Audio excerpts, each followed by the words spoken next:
It's easy to sell your own stuff when you know it, you believe it. I have this thing where I say enthusiasm, the last four letters are IASM. I am sold myself. And it's easy to be sold on your own products when you know it. Welcome to Everything is Teachable, the podcast that takes you behind the scenes to learn how everyday creators have transformed their skills and passions into online courses and businesses. Welcome back to another episode of Everything is Teachable. My name is Haley, and I'm Teachable's senior social media strategist and host of this podcast. It's already the last episode of season 4, and I can't believe how quickly time has passed. I hope you loved this season and learned so much from all of our guests. I know I did. As always, we'd love to hear your feedback, so be sure to leave the podcast a review. While we slowly but surely get into pre-production for season 5, I'd love to hear what kind of topics you'd like to touch on next. And if you're interested in being a guest, feel free to send us a DM on Instagram at Teachable. Today's guest is Keenya Kelly, entrepreneur and TikTok expert.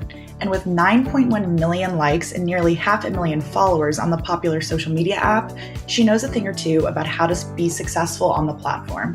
We'll be talking about all of her tried and true tips to success and more. Let's say hi to Keenya.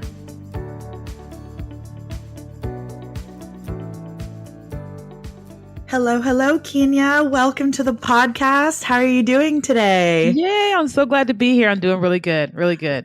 Awesome. Me too. I've been looking forward to this. And with that, let's just go ahead and get started because I want to hear all about you and your background and kind of your journey to becoming an online business owner.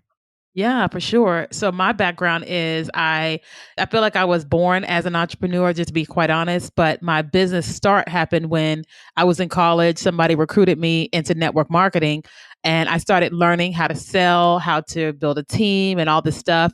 But I ended up going back into the corporate space. And once you've been an entrepreneur once, having a boss is just not as appealing and neither is the pay. And so I kind of realized that, okay, I need to figure out another method. And so my first business was actually, I used to do big hair shows in Virginia teaching African American women how to care for their curly hair because we normally would process our hair and make it straight. So that was my first business. Oh, that's amazing. And Yeah. when you kind of started to transition into making online courses, I guess maybe Yeah. we can start there of what was your online course journey like? For sure. So what ended up happening from there was even though I had these hair shows, I was teaching people about business, but I didn't know that there was a thing about the online courses until like when Periscope came out. Once Periscope came out years later, I started watching people make money through selling courses and consulting. And I was like, what in the world is that? And how are they doing that? Because I was doing these hardcore hair shows and I ended up investing money into a coach and I just got like an hour of her time and she was telling me how I could do it. And I didn't believe it. But I also ended up investing $10,000 into another coach who really started teaching me about the online course world. But I didn't feel like I had anything to offer because, if you've never done it before, you just can't see somebody buying this digital product from yourself. But I did it anyway. And the first thing that I launched was a branding course teaching people how to build a personal brand online. Oh, it was terrible and it flopped, but I did it. See, I love hearing these stories because it is 100% okay if you have a launch that doesn't go quote unquote well. Right. Because I'm sure that experience for you was just, you learned a lot of lessons from it, right? Yes. I mean, I learned so much about that. First of all, I learned that you don't want to do cookie cutter stuff so that person had actually had me rinse and repeat somebody else's materials, which was terrible, which is why it flopped. But then once you start like really getting to know yourself and your audience and you start creating things authentically, even if one person buys it, you're like, oh, they really valued that. And so like now it's kind of like you see people now that like Amy Porterfield and all of them that sell millions per course launch and you feel like a failure.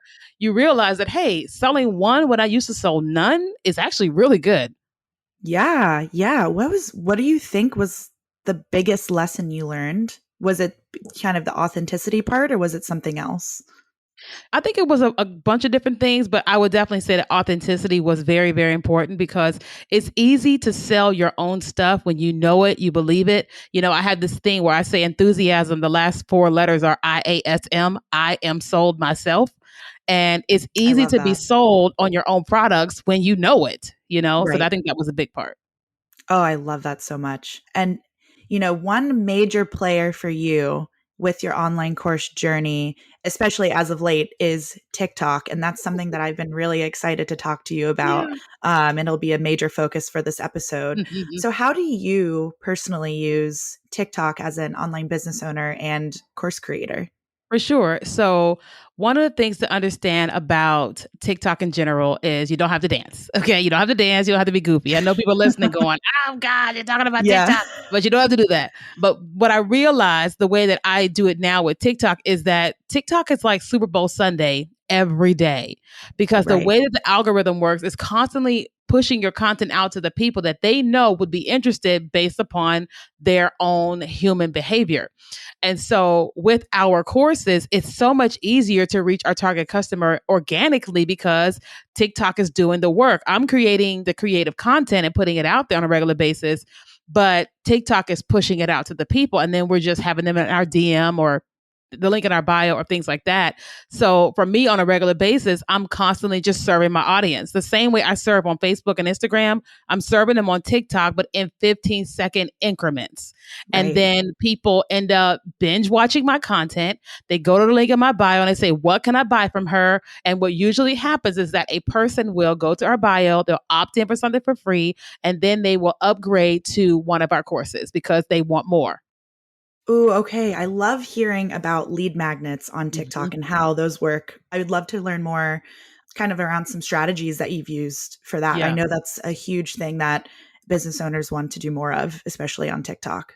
For sure. So, one thing to know in general is that if you are creating on TikTok, you got to get to your first 1,000 followers as a personal account in order to have a clickable link in your bio. So, you got to know that first. Right. Once you have that, then this is about creating these bite sized pieces of content that are super digestible that cause people to then binge watch your content, not the clickbait type of stuff that makes them, they can only get it if they click on your bio, but you're serving them so much in these little increments that they say to themselves, how do I get more?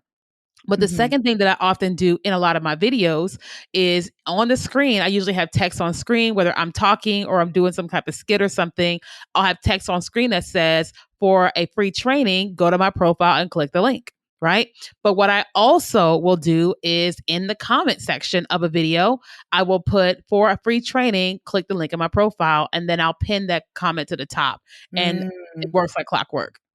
yeah. So you have multiple CTAs Oh, in yeah. different areas. Okay, cool, Yeah. cool.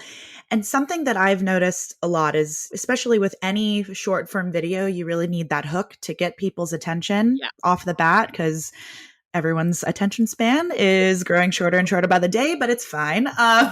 Yeah. But what are some examples of some hooks that you've used in some of your videos that have worked well for you in the past?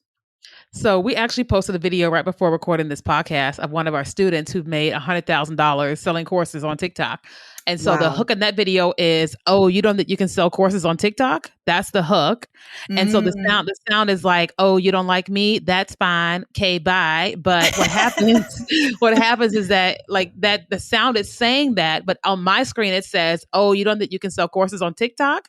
And then the screen changes to me showing her profile and saying she made $100,000 selling courses on TikTok.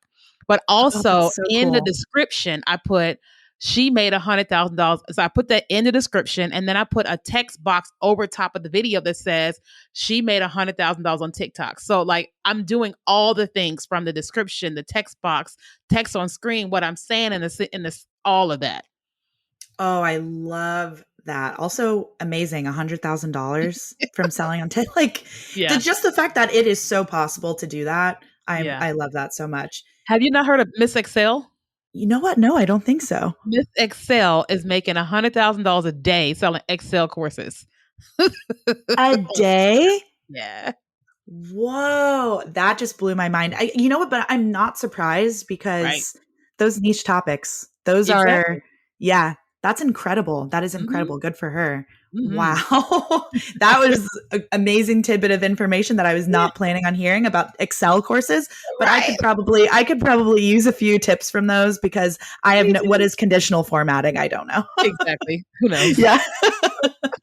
So, Kenya, you're definitely like on your TikTok, your bread and butter is helping other course creators, right? Yeah. So, what are some ways in which you do that with your content that you produce?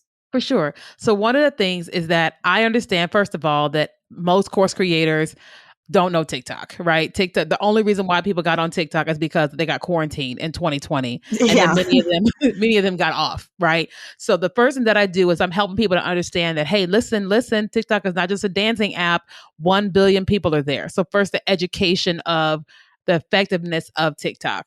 Hmm. Second thing I'm doing is I'm teaching people the culture of TikTok, because if a person is coming from LinkedIn or Facebook, they're acting like they're in human resources. They're acting a certain professional way. Like I always call it their 9 to 5 personality. And I teach them that the culture actually wants their 501 personality when they're not at Mm. work. And so I teach Hmm. them culture. And then the third thing that I do is I teach them how to actually use the platform, because when you first get there, it's overwhelming. Like when I first got there, I felt really old. Even though I'm 40, I felt 95, because there weren't, any tutorials. And so I'm teaching them step by step tutorials. Then we teach monetization.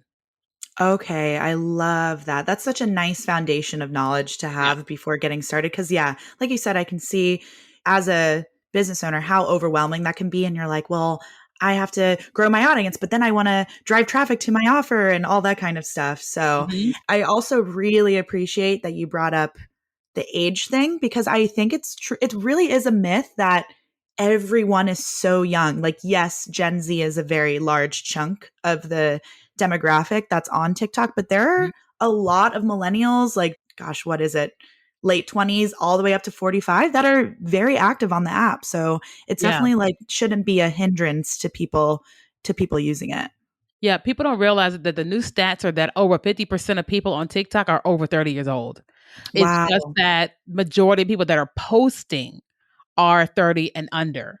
And so they're only Oh, I see. seeing the content of people that know how to post, but everybody's there. They're just scrolling. So basically, TikTok is just welcoming and beckoning everyone who is 30 and up to actually post. Yeah, exactly. I mean, because you know what happens? Like a video goes viral, it gets posted on Facebook, gets posted on Instagram. So then people get Hmm. hooked into the platform, but they don't know how to use it. Yeah. So then when TikTok does all these, because like they're constantly asking people, "What's your age?" and you're like selecting these things, they know who's there. It's just Yep. mama, grandma's not posting, which I'm glad my grandma's not posting, but you know, So you have like all these amazing foundational steps for people for getting started. So it's one thing to do all of those, but it is another thing to show up on video. oh And I yeah, know that that can be a huge source of fear for people. I mean, as Teachable's senior social media strategist, it was for me like every time I'd go live on Instagram, I would feel like my heart is about to jump out of my throat. And I only just recently, in my 2.5 years of being here, included my face in a reel. wow. I know that's sad, but I was so nervous to do it. But I was just wondering, as someone who is constantly in front of the camera showing up on TikTok, Mhm. what's some advice that you have for people who feel nervous and scared to like show up on TikTok and talking in front of the camera and just kind of being present on camera? It's a big deal. So I totally get it. Yes. Yeah. So one of the first things I always tell people is to note that to take your phone and to talk into it and record yourself is not normal. So we didn't go to school Mm-hmm. being taught how to take a selfie, or that you Right. record videos, like you look into the camera and record. So this is not normal. So you should not know what you're doing. You should not feel comfortable doing this because you know how to write because you spent years being taught how to write. Okay. So first you just got to settle in your mind, okay, this is not normal. The feeling I'm feeling is normal because doing this is not normal. Second thing is that it's important to know that it's literally just you and the camera. So there isn't an audience that's there. And so you have to like psych yourself up and go, hey, listen, I got two options, to do this or not to do this. If I don't do this, then I won't get the success I'm looking for. If I do this, and there's a possibility it could flop, and there's a possibility that this could actually blow up. And what if I can give myself this opportunity to do this, right? It's also important to just note that, like, it's okay to be awkward at first. Like, nobody Mhm. knew what they were doing. I don't care what platform it is. Nobody knew what they were doing, and everybody is awkward at first. You're awkward at first at everything until you Right. learn how to do it, right? And so I always ultimately I tell people, like, you have to say to yourself, what is it, the reason why you're doing this, right? Are you saying you're wanting to build a business because you want to have financial freedom, or you want to put your kids through college or a better school? Whatever that reason is, then that is the thing that's gonna, when you're looking at that camera going, okay, I gotta do this, I don't want to do this, that's what's gonna cause you to do it. And it's gonna cause you to show up every single day, even when you don't want to. But it's like, it's all those little things added up, and then just doing it and posting it. Yeah, just going for it is probably a nice The little hardest piece of part. advice there. Yeah, Yeah. it is the hardest part. Oh, Mhm. and what would you say in terms of, kind of related to that, is like imposter syndrome is a big thing in a lot of entrepreneurs' lives. Have you ever experienced that? And if so, like, especially as it relates to kind of more of video creation, as if, since we've been talking about TikTok, obviously, and kind of playing the comparison game, what are some words of wisdom that you've given yourself throughout your time on TikTok? So I experience this all the time. Even now with having success, I experience it all the time. You know, like right now, we've been sitting at 488,000 followers for like 6 months. And Mhm. I know somebody who got on TikTok right with me. She hit over a million. She's at 1.3 million. And I'm like, what in the world happened? Or I know somebody who, I just know some of my students have like killed me in numbers. And I find myself going, well, what is wrong with me? What is wrong with my content? And so I have those moments myself, and I have to go, hey, listen, nothing is wrong with me. Nothing is wrong with my content. Focus on serving the people that I have. Focus Yep. on being consistent, and people that want to get to me will show up. But I have to have those conversations with myself at least once a month, because if you are used to seeing, like, whether it's dollars coming in or email opt-ins coming in or just views on your videos, you're watching somebody who came in after you and they're killing it and you're not. It's easy to go, well, nobody likes me, nobody wants to see me, nobody's going to buy from me. It's easy to feel that way.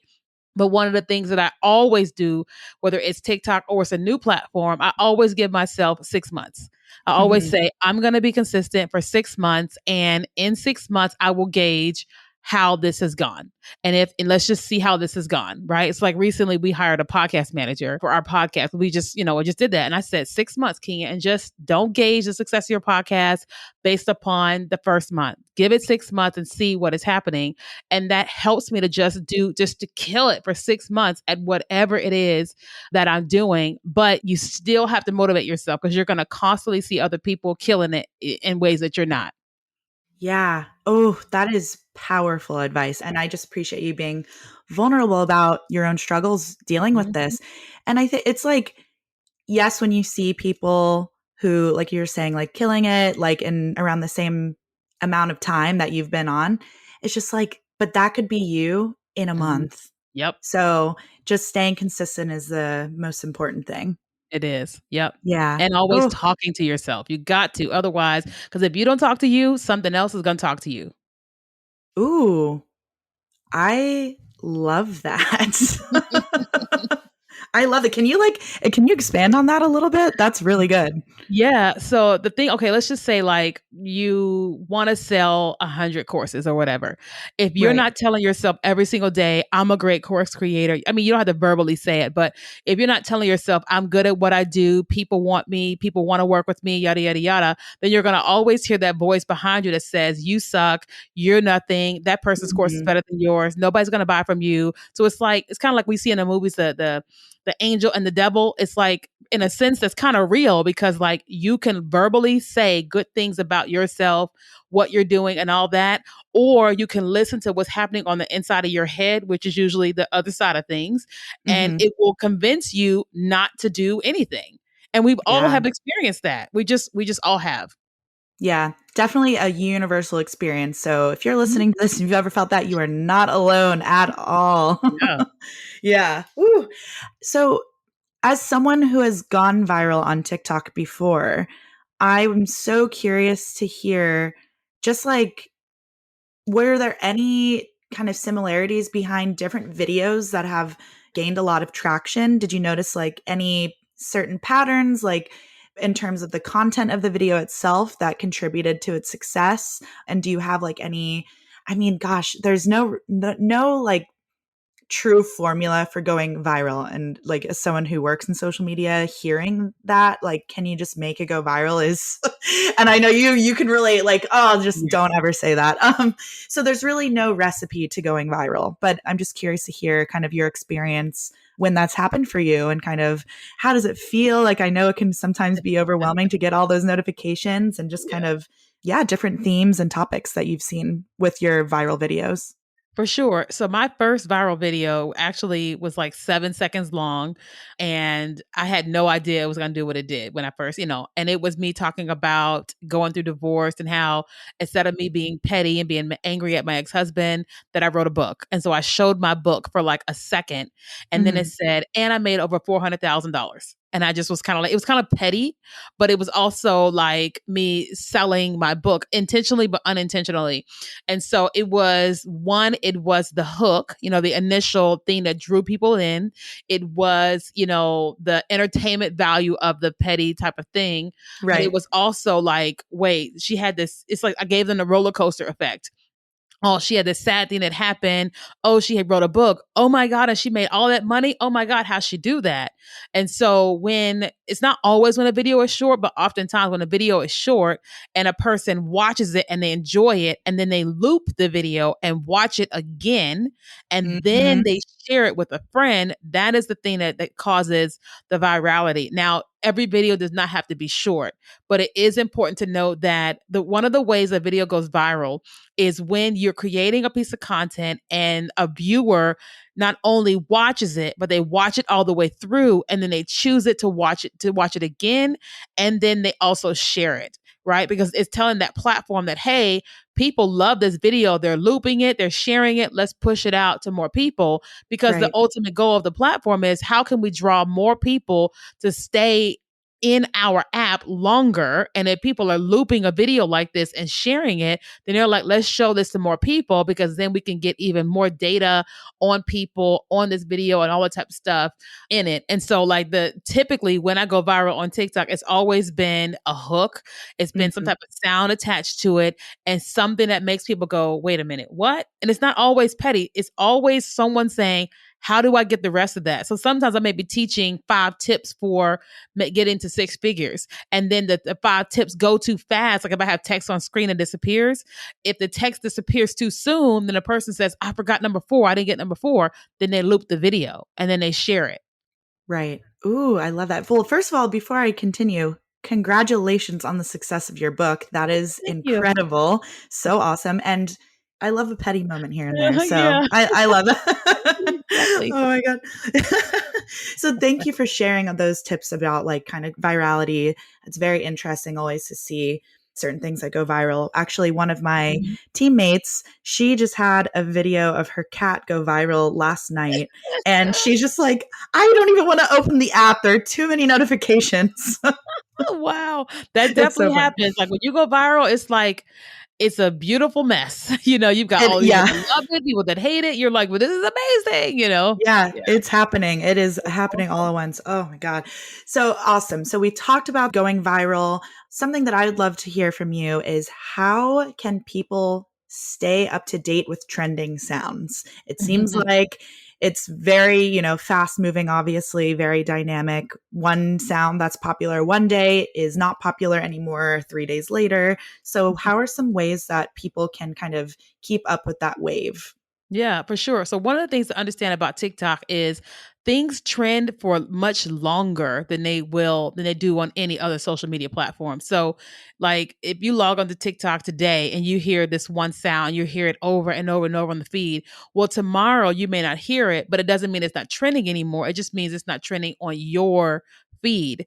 But Hmm. typically a sound that starts trending on TikTok, it'll be there for at least a month. And then, of course, within a couple of weeks, it reaches to Instagram Reels. And so, one of the easiest ways to, like the easiest ways on TikTok is to find people that actually teach TikTok. So the people that are constantly teaching TikTok trends and announcing new sounds, like if you follow their accounts, you'll never have to figure out what's trending because they're always doing. It's like me, I do at least one a day, and so people are always up to date on trends in that way. But I follow a lot of accounts that always teach on it. Now, another way, which is a little bit more time consuming, is to spend time on TikTok's For You feed, which is where your TikTok is feeding you content. And as you start hearing the same sound over and over again, it's like, oh, I guess this is trending. But oftentimes that takes the longest amount of time is by doing that. There's other methods, but my number one method is following people that just announce trends. Yeah. Ooh, that's super helpful. I love that. Thank you. Yeah. And to kind of widen the lens a little bit, just in terms of audience growth and building communities online, when you really started to, scale your online business, what were some ways that you really built like a tight knit online community and like really developing close relationships with your audience? For sure. So the number one way is live stream. When I first started out on TikTok and got my first 1,000, I started going live every day on TikTok, and I would just teach for maybe 20 or 30 minutes. I would always ask my audience to come on, tell me your name. It's like a lot of times on TikTok, you'll have like cat lady Susie, but is her name Susie or is it Janet, And so I would say, hey, just say your name. And if the same people would come on, I would try to do my best to remember my community's names. And I would just kind of like talk to them about their stuff, but also engaging in your comment section, because oftentimes people that are one of your raving fans are often commenting on all of your posts. But we took it a step further and we actually created a Facebook group.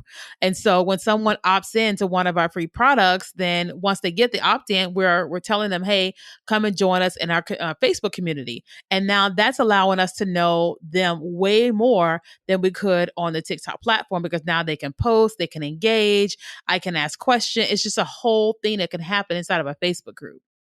Oh, that's amazing. Yeah, God, Facebook groups are so just ever popular, like Yeah. ways to grow your community. I love that. Have you Mhm. noticed some crossover between audiences, between different platforms at all? Like when you started growing more on TikTok, did you notice anyone coming over from like Instagram or the Facebook group or anything like that?